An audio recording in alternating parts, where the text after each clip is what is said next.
Ada kan? Oh gitu.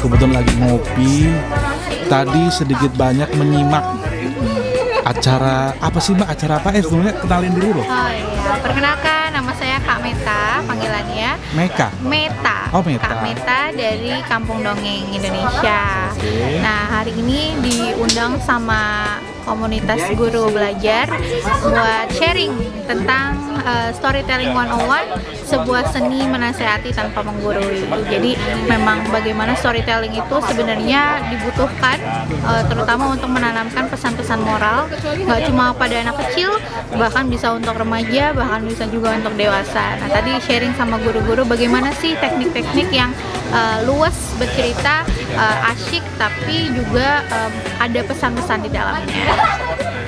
Menurut saya pendongeng itu menurut saya tuh lebih apa ya, lebih emang sosial movement harus digerakkan Mbak.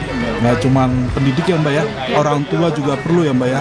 Gimana Mbaknya untuk tanggapannya buat Meta? Orang tua itu adalah agen pertama dari anak, di mana anak itu harus dekat dengan orang tuanya lewat apa? Lewat cerita. Jadi kita bisa ngajarin anak lewat cerita tanpa harus marah-marah, tanpa harus menasehati yang terus-menerus. Nah, tapi lewat cerita yang terus-menerus, pesan moral itu akan tersampaikan di anak, bukan hanya di pikirannya tapi juga di hatinya.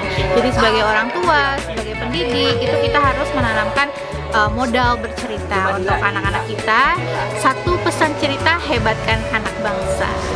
Bisa gadget digunakan untuk media juga, tapi mereka akan lebih tertarik dengan cerita-cerita kita, apalagi cerita-cerita kisah-kisah zaman dulu, orang tuanya waktu masih kecil gitu. Itu akan anak-anak akan lebih tertarik.